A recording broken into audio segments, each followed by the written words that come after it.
He absolutely hated it, and I think he hated me a little bit. He said he felt betrayed. He felt like I had cheated on him. And it makes me think of how the dynamic in our marriage has shifted dramatically in the past, I would say 18 months or so. I get it, but I also do think his reaction was a little shallow. I'm not hurt that he responded that way. I don't expect him to like this. It's not sexy. I did corporate accounting for years, but right before I had our third child, who's now 1, I stopped working to be a stay-at-home mom. What bothered me is that I need a wig on for him to talk to me, but even that, like, I think it is saying a lot about him. Maybe, but I don't know if I'm totally in the wrong. I really don't. It was such a cool thing to kind of do for myself, and he makes the money. He makes most of the decisions. I'm realizing, like, I'm not okay with that. He, like, didn't even come into our bedroom last night. He stayed out on the couch. But guess what?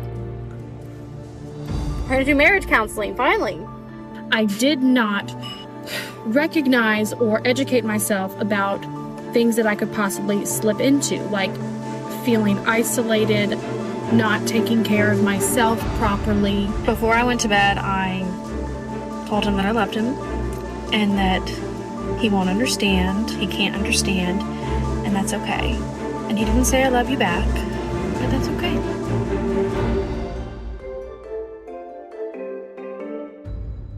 How can something as simple as a haircut destroy a marriage, a family, an entire imagined future? I think it's obvious it's never that simple. I mean, a haircut usually symbolizes what? A fresh start? A weight that's been lifted? A new identity emerging? Call it evolution if you will. But what happens when your new identity is rejected by those around you? Those who claim to love you the most. The ones who love you just the way you are. Because listen, most bad haircut stories end in a few questionable selfies and a few months of awkward grow-outs. They don't usually end in a full-blown marital crisis. But in today's story, that's exactly what happened. And what started out as a bad reaction to a haircut quickly became an entire conversation around attraction, self-sacrifice, identity within relationships, and what happens when the person you love doesn't recognize the version of you that's emerging. Short answer is that he absolutely hated it, and I think he hated me a little bit. He said he felt betrayed. He felt like I had cheated on him. I totally didn't think about how we're supposed to stay attractive to each other, how looks are very important in a relationship. Before you come after my husband, I get it, but I also do think his reaction was a little shallow. But he's entitled to that. It's okay. If he actually loves me for who I am, then he'll see the change in my demeanor. He'll understand. If he doesn't, that's okay. He kept looking for a logical reason as to why I did this. I couldn't really give him one. If you are a human, then I guess a human woman, then you know that men don't get intuition. They're not told. They're not taught about it. They're not told to act on it. This was an intuitive decision. This was a very powerful knowing that it needed to happen. He didn't even come into our bedroom last night. He stayed out on the couch with our son. Before I went to bed, I told him that I loved him and that he won't understand. He can't understand, and that's okay. And he didn't say I love you back, but that's okay. That was a very strong emotional reaction to a haircut. I mean, this is not even in the same realm as cheating. Sir, she went to the salon, not a second family. I mean, if every haircut counted as infidelity, I think every woman in America would be explaining themselves on Maury. In the 80s, I was a slut. What? In the 80s, I was a slut. But what really caught my attention was when she said this was some intuitive decision. A powerful knowing that she needed to do this. Those are some big words for a trip to Supercuts. Look, some people are going to view this as just another shallow husband, and others are going to see a need to stay attractive for your partner. But the truth is, it's neither. What we're witnessing is personal growth within a relationship. And sometimes our growth can look a little scary to those around us. And rightfully so. Look at Dad.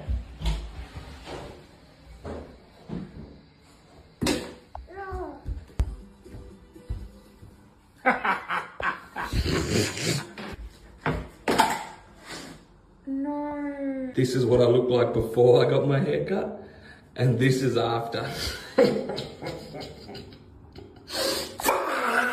Oh, my. Okay. So not every transformation is a success story. But she didn't seem like she was trying to diminish all of humanity. She just wanted a change in her personal appearance, right? So why does that warrant the silent treatment? This is where it stops being about preference and starts looking a lot more like control. But before we can understand what happened next, first we need to understand what preceded this whole thing. Because if you ask me, this whole thing has been brewing for a while. This kind of hit, and it makes me think of how the dynamic in our marriage has shifted dramatically in the past, I would say 18 months or so, because when we first met, I was making quite a bit more money than him. I did corporate accounting for years, but right before I had our third child, who's now 1, I stopped working to be a stay-at-home mom of our 3 little kids.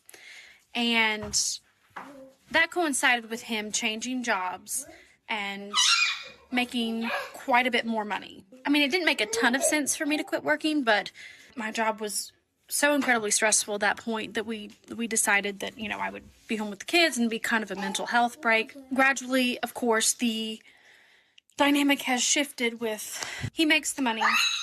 He makes most of the decisions. I'm realizing, like, I'm not okay with that.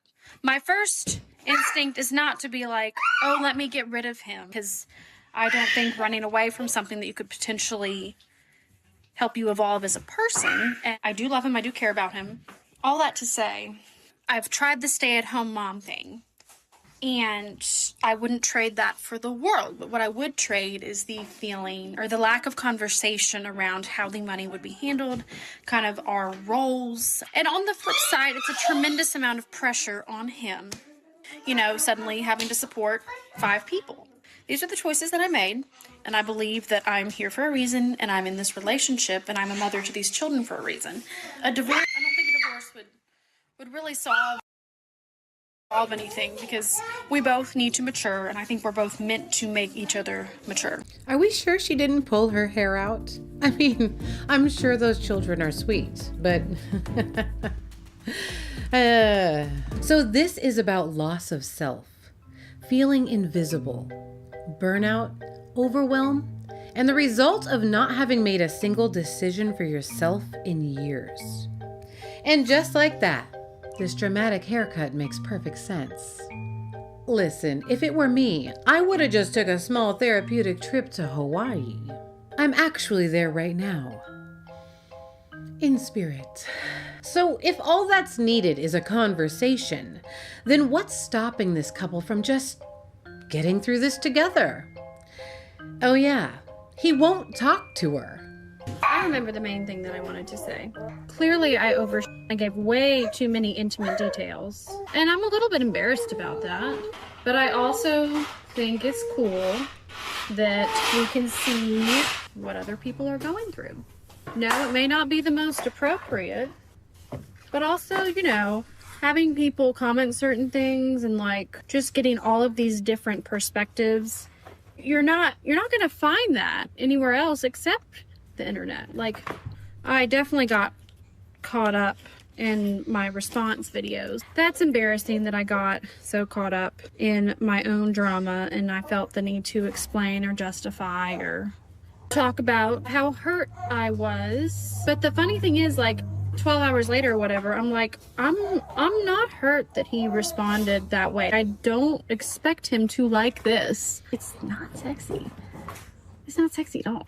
It'd be like if he came in like full drag makeup and fake. I was like, I love that. I'd be like, hey buddy, what's going on? You know, you all right up there? So I'm pretty sure that's how he reacted to me also.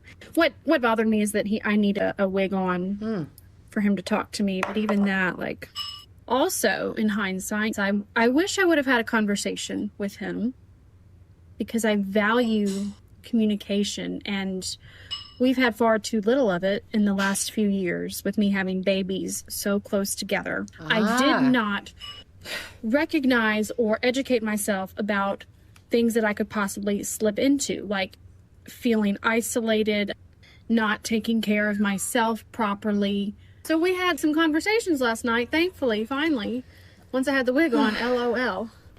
Wow. It was such a quick decision for me.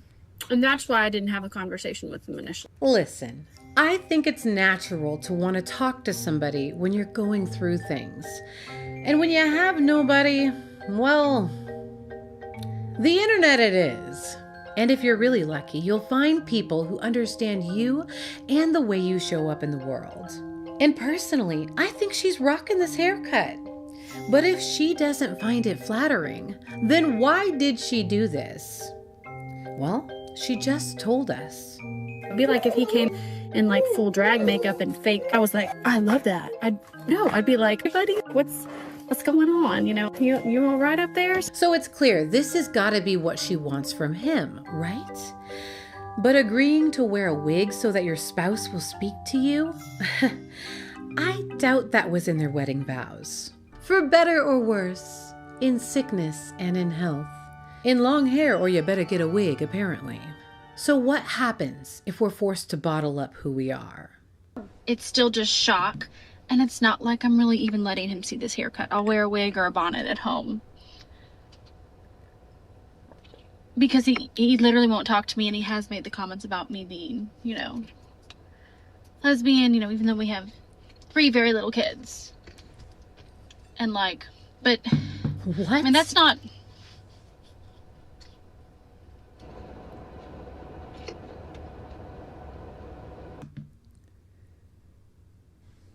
Well, that explains a lot. We've somehow gone from new hairstyle to new orientation in 2.5 seconds. This haircut has her husband acting like she joined a motorcycle gang. This was never about appearance. Her identity has become a threat to their marriage. I guess I don't know. I think it is saying a lot about him. Maybe, but I don't know if I'm totally in the wrong. I really don't. It was such a cool thing to kind of do for myself, and he's taken it really, really badly, and I don't know if like he'll get over it, because it's going to be such a temporary thing. And I mean, if he can't deal with it, like when he's home on the weekends, I'll do this for him if it's that painful. You know, but like during the week, I'm not gonna wear. Sweetie, you just spilled all your water here. But like, I'm gonna do this during the week.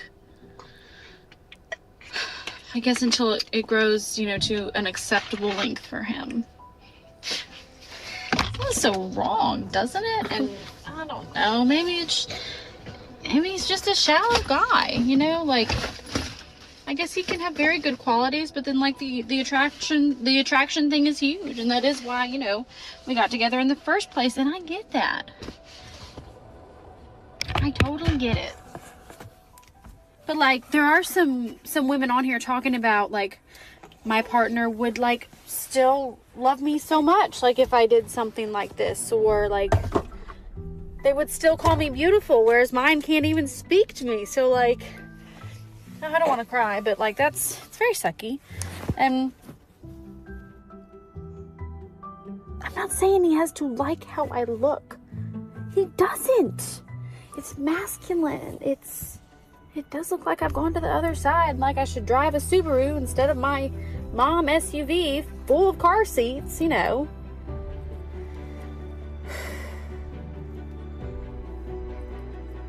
But it does suck.